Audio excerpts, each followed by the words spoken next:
السلام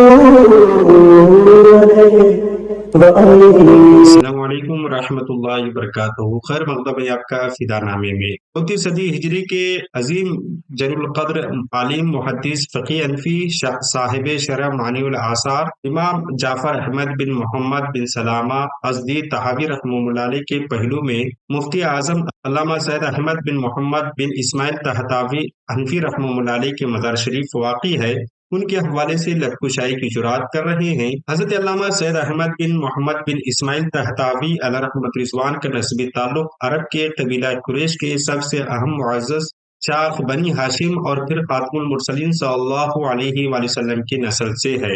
سادات کا ایک گھرانہ ترکی کے شہر توقات میں آباد تھا اور اسی نسبت سے آپ کو توقاتی و دوقاتی کہا جاتا ہے۔ آپ کے جدی اعلیٰ علامہ سید محمد رحمہ اللہ علیہ ولی کامل عالم جلیل واش شہر میں مفتی اعینات تھے۔ علامہ احمد طحاوی رحمہ اللہ علیہ کی ولادت 1167 ہجری بمطابق 1754 بتائی جاتی ہے۔ علامہ طحاوی رحمہ اللہ علیہ نے ابتدائی تعلیم اپنے والد گرامی سے پائی، نیز قرآن پاک حفظ کیا، پھر مزید حصول علم کے لیے 1767 عیسوی میں قاہرہ کی راہ لی، جہاں عالم اسلام کی موقر اور عظیم درسگاہ جامعہ ازہر سے آپ نے تعلیم مکمل کی اور وہاں کے اکابر علماء مشائخ سے درس لیا۔ آپ کے اولین اساتذہ کرام میں آپ کے والد گرامی تھے اور اس کے بعد آپ نے متعدد اہل علم سے استکاب علم و فن کیا۔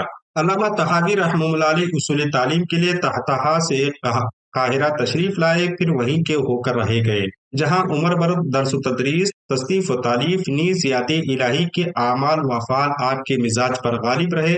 آپ مادر علمی جامعہ ازہر کے علاوہ مدرسہ شیخونیہ اور مدرسہ سرغسمیہ میں بحیثیت مدرس خدمات انجام دی۔ آپ کی رہائش گاہ مدرسہ سرغسمیہ سے ملحق تھی۔ اس علاقے میں بالعموم احناف کی آبادی تھی، جہاں آپ علم و فضل اور شرافت کے باعث بہت مقبول ہوئے۔ کچھ عرصے کے بعد اس مدرسے سے نیز اس سے ملحق مسجد و خانقاہ کی مقامی اہل خیر کے تعاون سے تعمیر نو کی۔ جب آپ کے طلباء کی تعداد زیادہ ہو گئی تو آپ یہاں سے جامع ازہر کے قریب واقع شارع بخاری، نیز اہل دایا و کنز الدقائق کے شارع علامہ بدر الدین محمد بن احمد عینی رحمہ اللہ علیہ کے قائم کردہ مدرسہ عینیہ میں منتقل ہو گئے۔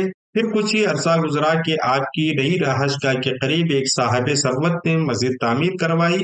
آپ روزانہ بعد نماز عصر وہاں پڑھانے لگے۔ ان معمولات کے ساتھ ساتھ جامع ازہر میں بھی آپ کے حاضری و دروس کا سلسلہ جاری رہا۔ خلافت عثمانیہ کے عہد میں آپ کو مفتی اعظم کے منصب پر بٹھایا گیا اور مفتی اعظم مصر مقرر کیے گئے۔ علامہ طحاوی رحمہ اللہ علیہ کی بے شمار خدمات ہیں، آپ اس کو جاننے کے لیے ڈسکرپشن میں ایک کتاب کا لنک دیا جا رہا ہے، وہاں سے رابطہ کریں اور کتاب کو ڈاؤن لوڈ کریں اور مزید تفصیلات حاصل کریں۔ علامہ سید احمد طحاوی رحمہ اللہ علیہ نے قاہرہ میں وفات پائی۔ آپ کے اردو تذکرہ نگاروں کے ہاں ایک قول ہے کہ آپ کی وفات 1237 ہجری میں ہوئی اور دوسرا قول ہے کہ 1243 میں ان کا انتقال ہوا، جبکہ عجائب الآثار میں جمعہ کی رات بعد غروب شمس 15 رجب المرجب 1231 ہجری کے مطابق 11 جون 1816 کو آپ نے وفات پائی ہے۔ قدیم قاہرہ میں وسیع و عریض تاریخی قبرستان خرافہ نام کا ہے، جس میں ہر دور کے علماء و کابرین کو سپرد خاک کیا جاتا رہا ہے، جن میں حضرت امام شافعی رحمہ اللہ علیہ کے مزار شریف بھی ہے اور وہیں پر آپ کو بھی تدفین عمل میں لائی گئی ہے۔ ہماری دعا ہے کہ رب قدیر آپ کے قبر انور میں رحمت انوار کی بارش نازل فرمائے۔ ملتے ہیں۔ السلام علیکم۔